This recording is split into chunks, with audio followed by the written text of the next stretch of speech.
Pula Pula, compre hoje e pague só em agosto. Colocou? Coloquei. Vou colocar aqui, posso? Pode. Atenção, atenção! Tá construindo, reformando ou precisando de material elétrico de qualidade? Corra para a Eneluz. Fios, disjuntores, lâmpadas, tomadas, painéis e muito mais, com preços imperdíveis. É isso mesmo, qualidade, variedade e aquele atendimento top. Você só encontra na Eneluz. Rua Santos Dumont, 1650 no centro. Anota aí nosso WhatsApp: 45 3572 3939. Eneluz desde 1987, levando energia pra você. Emoção, boa música e informação. 97 FM. Voltamos a apresentar Jornal 97. Perguntas, respostas, opinião. Entrevista 97. 7 horas e 37 minutos, aqui no estúdio da 97 comigo, a doutora Alissa Françoso, ela que é ginecologista, especialista em reprodução humana. Bom dia, doutora, tudo bem? Bom dia, muito obrigada pelo convite. É um prazer poder estar aqui falando de reprodução humana no mês de conscientização da infertilidade.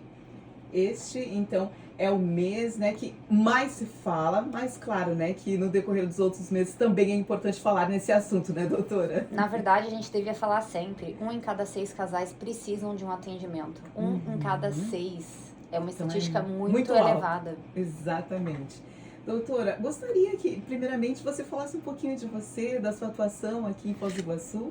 Maravilha.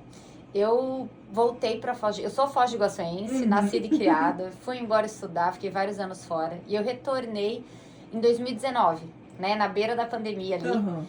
E já voltei formada em reprodução humana, eu trabalhava em um laboratório em São Paulo e vim para cá já com a intenção de seguir nessa área. E desde 2019 eu trouxe essa opção para Foz, de estar fazendo o tratamento de reprodução humana. A gente conseguia fazer 90% do tratamento aqui.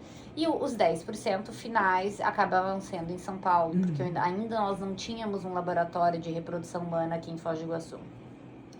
Mas, conforme, né, as coisas foram acontecendo, veio pandemia, atrasou um pouquinho os planos, né? Nesses anos que eu tô aqui, tem 6 anos, a gente conseguiu abrir ano passado um laboratório de reprodução humana. Então, nessa trajetória, tinha um sonho de trazer para a nossa cidade essa estrutura, para que os nossos pacientes, né, a nossa população não precisasse sair de Foz para buscar esse tratamento. E a gente conseguiu em 2024, desde agosto de 2024, a gente está em funcionamento, chama FIV Foz. Doutora, e até então, para buscar esse tratamento, teria que ir até São Paulo ou tinha um lugar mais próximo para fazer? Tem várias clínicas, né? Tem pacientes que iam para Curitiba, tem pacientes que iam para clínicas do interior do Paraná. Eu trabalhava com São Paulo, então quem fizesse tratamento comigo, eu trabalhava com uma clínica em São Paulo, que era onde eu trabalhava lá. E agora facilitou não só para os iguaçuenses, mas creio que para toda a nossa região, né, doutora? Exatamente, a gente atende pacientes de toda a região e trouxemos uma estrutura, tudo que tem na capital para cá. Que maravilha. Doutora, agora eu queria começar perguntando para você o que parece ser óbvio, né? Mas o que é exatamente considerado infertilidade e como ela é diagnosticada? A infertilidade, ela é determinada depois de 1 ano de tentativas, né, sem uma gestação que está em curso para chegar um bebê em casa. Então, se eu tenho um casal que está há 1 ano tentando, principalmente se for abaixo de 35 anos, eu tenho um diagnóstico de infertilidade. Então, aquela história de é só esquecer que acontece, não. Já ouvi isso. Exato, deixa pra lá, não, é só você esquecer. Não é bem assim. Na verdade, 85% dos casais engravidam no primeiro ano de tentativas, tá? Isso eu tô falando tudo até 35 anos da mulher. Quando a gente fala acima disso, entre 36 e 39, o recomendado é 6 meses de tentativa e se a gestação não acontecer, se antecipa já uma investigação de infertilidade. E 40 mais, acima de 40 anos, a partir de 3 meses de tentativa, a gente já inicia a investigação. Então é um diagnóstico que modifica baseado na idade, mas é a impossibilidade de gestar de forma natural. Doutora, e quais são os sinais ou sintomas que podem indicar um problema de fertilidade? Além do tempo de não ter uma gestação natural, a gente tem que olhar alguns sinais que às vezes até antecipariam essa pesquisa. Por exemplo, a mulher não ter um ciclo menstrual tão regular, né? A menstrua a cada 3 meses. Essa paciente não precisa aguardar um ano para investigar, provavelmente algo está acontecendo. Ou ter um histórico de uma infecção nas trompas, infecção intrauterina, seria uma indicação de investigar este fator específico. Ou o marido já tem um histórico de varicocele, ou de alguma cirurgia testicular, ou cachumba testicular, ou uso de anabolizantes, né? Já fez ciclos de testosterona ou injetáveis para ajudar no crescimento muscular. Tem vários sinais que poderiam impactar na fertilidade. Então, qualquer sinal destes já seria indicativo de uma investigação ou uma avaliação de fertilidade antes mesmo de começar a tentar ou antes de um ano de tentativas. Interessante o que você disse, porque às vezes, né, parece que o problema é só com a mulher, né? E tem que ver também a questão do parceiro, né, doutora? Exatamente. Na verdade, é meio a meio. Né? As pessoas acham muito que é a mulher. A mulher vai no ginecologista e fala, minha rotina tá normal, tá tudo bem. Por que eu não engravido, né? Porque você não foi avaliar a fertilidade. Quando você vai ver a sua rotina ginecológica, você vai ver a sua saúde no geral. É claro que fertilidade está totalmente interligado com saúde. Né? Quem tá saudável, com certeza tem uma fertilidade melhor.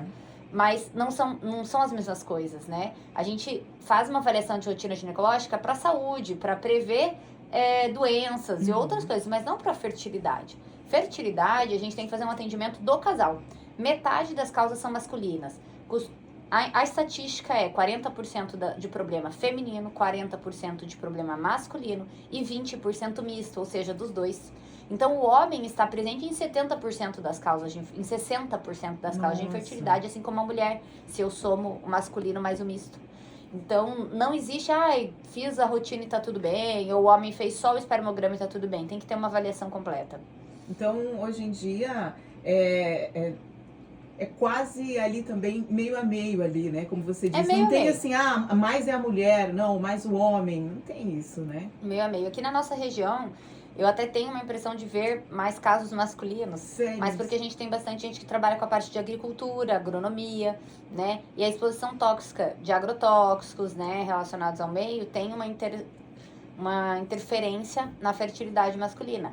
Então, eu tenho bastante paciente que trabalha nessa área, né, de agricultura e acaba tendo infertilidade, né? Então, dependendo da profissão da pessoa também, isso a gente pode ter um aumento, sim. Nossa. E doutora, a partir de que idade a fertilidade da mulher começa a diminuir de forma significativa? A partir do momento que a gente nasce. Na verdade, assim, a gente nasce com uma quantidade alta de óvulos, né? E essa quantidade vai reduzindo. Quando a gente efetivamente entra na vida fértil, que é depois que começa a menstruar, a gente já tá lá com uma quantidade bem menor. E todos os meses nós perdemos mais de 1000 óvulos, né? Então, a menopausa é quando esses óvulos acabam, né? Eu não tenho uma idade exata para falar em fertilidade. O que eu tenho para dizer é que quanto antes, melhor. Hoje eu uso um slogan que é trintou, congelou, né? Hoje a gente não sabe quando vai ser mãe, a gente não sabe até quando vai postergar a maternidade, o quanto vai estudar, o que vai fazer.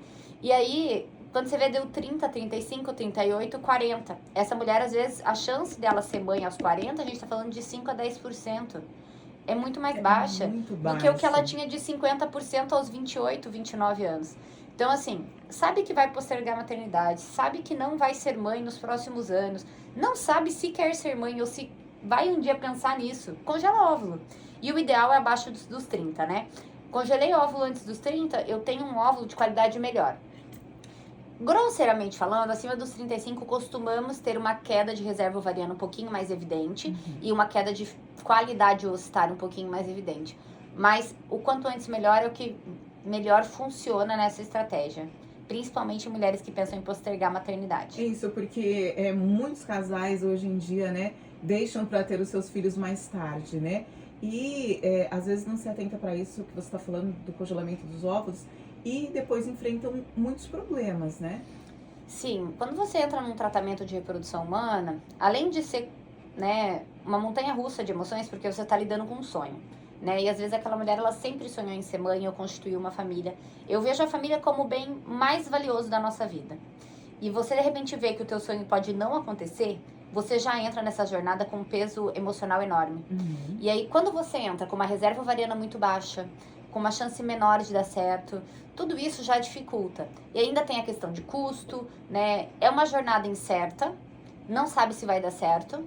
A única coisa que a gente sabe é que se desistir não vai acontecer muitas vezes. Então, assim, é doloroso, é um caminho que hoje está se falando mais nas redes sociais, então as pessoas estão tendo uma ideia, né? Agora com esse caso da Mariana Rios, acho que muita gente pôde acompanhar ela. Mas também trouxe esse alerta de, poxa, e se eu tivesse congelado antes dos 30, minha chance seria diferente? Com certeza.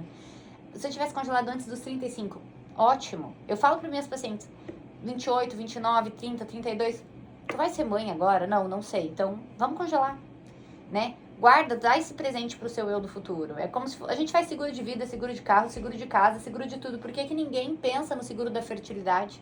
Também dá pra parcelar igual um seguro no geral. Você faz, naquela época do tratamento, você não fica pagando igual um seguro de casa todos os anos por 20 anos, né? É uma questão de planejamento que a mulher ainda não tem, mas deveria.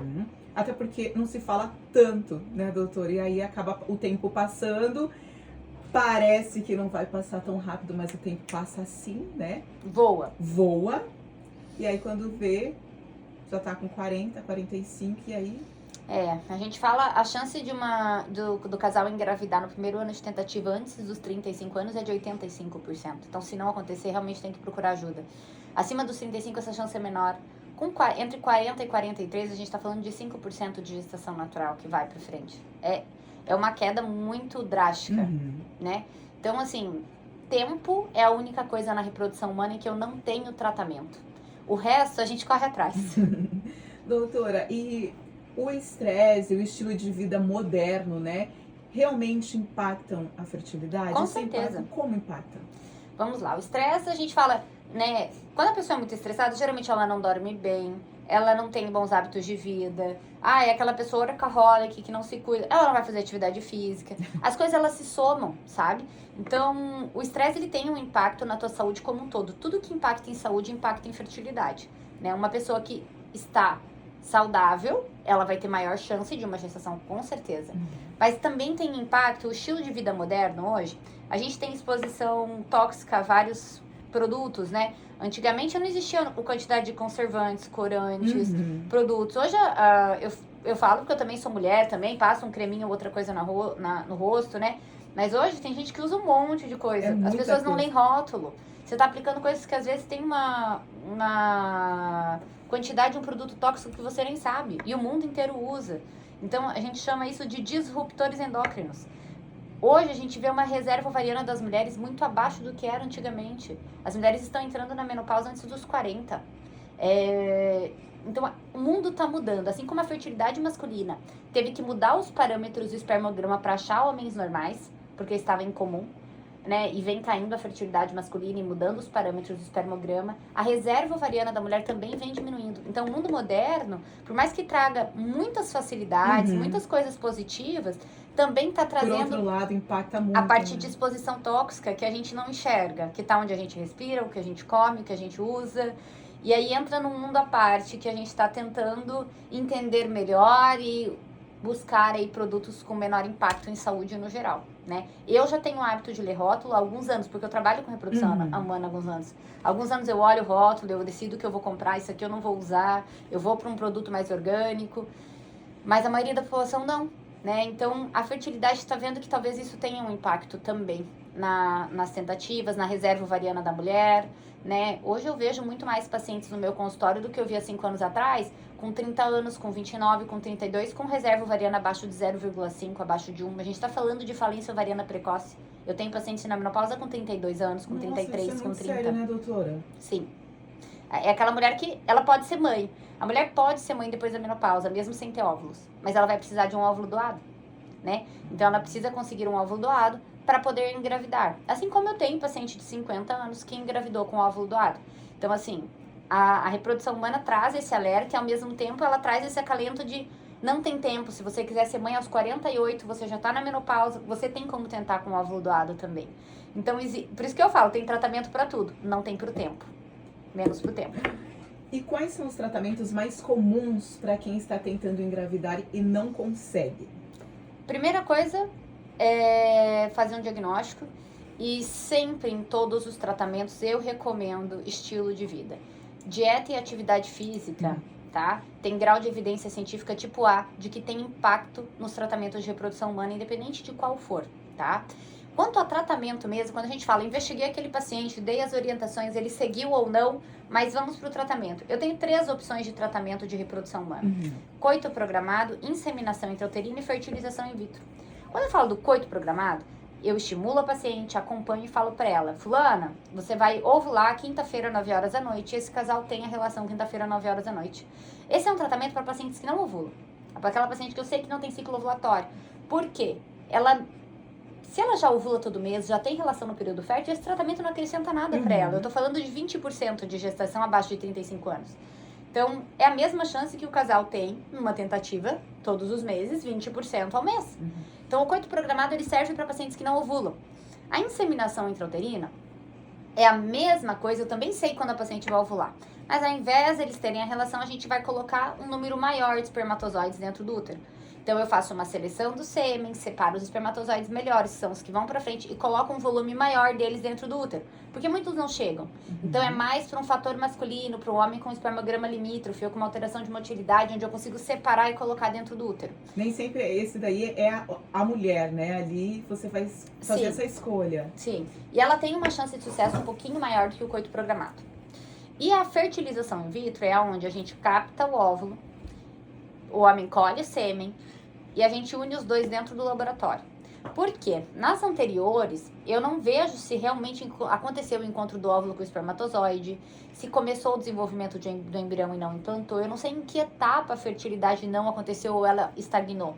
Já ali na fertilização in vitro, eu pego o óvulo, eu pego o espermatozoide, coloco dentro do óvulo e ali eu consigo olhar e avaliar. Fertilizou, começou a mistura do material genético, desenvolveu um embrião, tem um bom embrião, coloco dentro da mulher, não implantou. Será que o problema está na implantação? O problema está no embrião? Então, eu tenho muito mais informações. E é o tratamento de maior complexidade e com maior chance de sucesso. Quando a gente fala em chance de sucesso, não existe nenhum tratamento com mais de 50% de chance de sucesso. A taxa de nascimento... Nenhum desses 3? Nenhum. Coito programado em torno de 20%, isso estou falando tudo abaixo de 35 anos, tá? 20%, inseminação 25% a 27% no máximo, principalmente se eu consigo ovular dos 2 ovários, e fertilização in vitro em torno de uma média de 45%. Cada caso é um caso, a gente não tem valores muito exatos, mas não existe mais de 50%, e a taxa de nascidos vivos a nível mundial, que o que importa não é o beta positivo, é ela engravidar, o que importa é ela levar um bebê para casa, engravidar, não abortar, a gestação seguir e chegar um bebê em casa. Então, quando a gente fala em taxa de nascido vivo, pode variar aí de 32% a 34% até 44%. Então, é uma taxa que tem Você está falando que tem países que têm taxas de nascido vivo abaixo de 40%, sim. Né? Isso independente da idade. Então, o principal fator que impacta nessas estatísticas é a idade. Sempre idade. Não tem o que fazer, né? Não, por isso que eu falo muito para meus pacientes congelarem óvulos. E o homem congelar sêmen, né? Porque a gente fala da mulher, mas o homem não congela também. Ele acha que ele pode ser pai aos 45, sempre, aos né? 50, aos 55, aos 60. Que a idade não vai passar pra ele, que não vai ter problema nenhum, Pois né, é. pra ele. Acima de 40 anos, a gente já tem um aumento na incidência de autismo, tá? Pelo fator paterno, por causa da idade paterna. A gente tem também aumento de doenças no bebê. Eu tenho aumento de prematuridade, aumento de diabetes ou hipertensão na criança no futuro. Aumento de outras doenças da parte do cunho psicológico, quando eu tenho pais muito velhos. Então, assim, tem tanta coisa que as pessoas não pensam. Então, é congelamento de óvulo e congelamento de sêmen. Para quem quer postergar ou quem não pensa em... não quero ser pai, por enquanto. Congela. Se um dia você decidir não engravidar naturalmente, você tem um sêmen de uma idade mais jovem. Vou fazer ciclo de testosterona. Hoje em dia, todo mundo quer ficar malhado na academia. Bombar, né? Ah, mas é só um ciclinho, é uma dosinha baixa a cada 15 dias. Gente... Testosterona injetável, zera a contagem do homem, piora a qualidade do sêmen. Tem homens que usam por anos, depois não tem mais chance de gravidez natural. Todo mundo que faz performance em academia ou faz uso de anabolizante, nessas testosteronas. Às vezes eu pergunto, usa anabolizante? Não. Usa Durateston? Uso. É a mesma coisa, gente. É hormônio injetável. Todo mundo que vai fazer esse tipo de tratamento, congela o sêmen antes. Deixa guardado lá o seu seguro. Para o homem ainda é muito mais barato e fácil e acessível o congelamento de sêmen. Então, a idade, ela tem impacto para os dois lados. Doutora, e essa fertilização in vitro, Você acha que ainda é um tabu? As pessoas estão falando mais e procurando mais hoje em dia? É um tabu, muita gente, as pessoas costumam vir no consultório e falar assim, eu vim aqui, mas eu não vou fazer fertilização in vitro. Falei, tá bom, Opa! vou te explicar o que eu tenho pra te oferecer. Mas quando elas têm medo, né? E às vezes falam assim, não posso, porque a igreja não deixa, porque não sei o que. Eu falei, não. Aí eu explico pro paciente. Existe um tabu da parte religiosa, e eu falo pro paciente, mas qual a questão religiosa? Me explica. Uhum. Porque na Bíblia não tem isso, Pois até porque é uma coisa muito moderna, não existia. Os padres não falam que não pode fazer, conversei com vários. Então, assim, eu falo que o problema religioso, e as pessoas às vezes não param pra pensar, é descartar embriões que poderiam ser um bebê. Então faça menos embriões, a gente pode botar em óvulos menor quantidade, colocar dentro da sua barriga os embriõezinhos que você quer desenvolver e ter no máximo um número de embriões que você colocaria todos, né? O problema é descartar uma possível vida. E aí, quando ela começa a entender um pouquinho sobre o processo, ou entender que não é bem assim, eu não quero que escolha o espermatozoide, isso é para Deus. Tudo bem, existe uma coisa que chama FIV clássica, a gente coloca os dois em contato e é a natureza que tem que fazer essa fertilização. Então, assim, tem várias coisas que a gente pode modificar e às vezes por medo de passar pelo tratamento, a pessoa coloca vários bloqueios sem se informar. Então, geralmente, quando o paciente chega, a gente conversa, as coisas saem bem mais tranquilas. Começa a entender, não é bem assim. Então, realmente, eu não preciso ir contra uma questão religiosa ou ir contra isso. Não, você pode fazer o embrião e colocar. Você pode só deixar o óvulo congelado, se não engravidar com esses 4 que a gente colocar espermatozoide, você descongela e coloca mais 4. Então, existe possibilidades, né? Então, eu acho que é falta de conhecimento mesmo. Exatamente. Falta de conhecimento, falta de entendimento, porque quando a pessoa chega lá, você explica e clareia a mente, né? Exatamente. E ela sai com uma outra visão de tudo isso, né, doutora? Sim. E assim, às vezes a pessoa não quer fazer fertilização in vitro, não quer fazer inseminação, mas eu falei, você veio até aqui, já me disse que você quer ter um filho. E se eu tô te falando que a sua chance aqui é de 1% e aqui é de 35%, por que você vai escolher 1%? O que vai te doer mais no futuro? Não tentar de verdade, né? Se arrepender ou tentar. Se não der, não deu, mas você tentou. Então, assim, a gente tem que olhar muito... nesse momento, tem que olhar e falar assim, tá, se eu não tentar, eu tô na mesma. Se eu tentar, eu tenho a chance de realizar um sonho, né? Só não consegue, no geral, quem desiste, tá? Eu vejo que a gente não tem um sonho tão genuíno, que eu acho que criar uma família é um sonho maravilhoso, assim, de crescer família, de ter filhos. A gente Deus não coloca esse sonho numa pessoa que não tem um caminho para trilhar em relação a isso, sabe? Que ela nunca vai poder formar isso. Eu não vejo dessa forma. Eu acho que tem como correr atrás, tem como pensar em como constituir família, como você vai ter um filho, mas você tem que ir um passo de cada vez. Tem que só começar. E o começo é na informação. Exatamente. Doutora, nosso tempo acabou e para quem está nos ouvindo tem interesse em saber mais sobre esse assunto, gostaria que você passasse seus contatos, redes sociais, para as pessoas saberem um pouquinho mais. Joia. A minha rede social é dra.doutora.alissa, com Y e 2 S, Françoso. E eu atendo na Clínica Fêmea na Foz. E vai ser um prazer atender você que está escutando a gente e se identificou com alguma dessas histórias. Onde está localizada a clínica? Aqui no edifício Torre Marechal. E a FIV Foz fica localizada próximo à Avenida JK, que é o Laboratório de Reprodução Humana. Que legal, adorei conversar com você, falar sobre esse assunto. Também fiquei sabendo mais, né? Creio que quem está nos ouvindo neste momento, ou quem está vendo a nossa live, ou vai ver depois também, vai ficar muito feliz com todas essas informações que você passou pra gente, já que esse é o mês, né, de conscientização, né, doutora? É importante falar sobre isso, trazer informação para que mais pessoas possam realizar o sonho de constituir uma família. Muito obrigada e uma ótima semana para você. Eu que agradeço, fiquem com Deus. São pontualmente 8 horas, Jornal 97 fica por aqui. Fechou! O Jornal 97 FM. Oferecimento Auto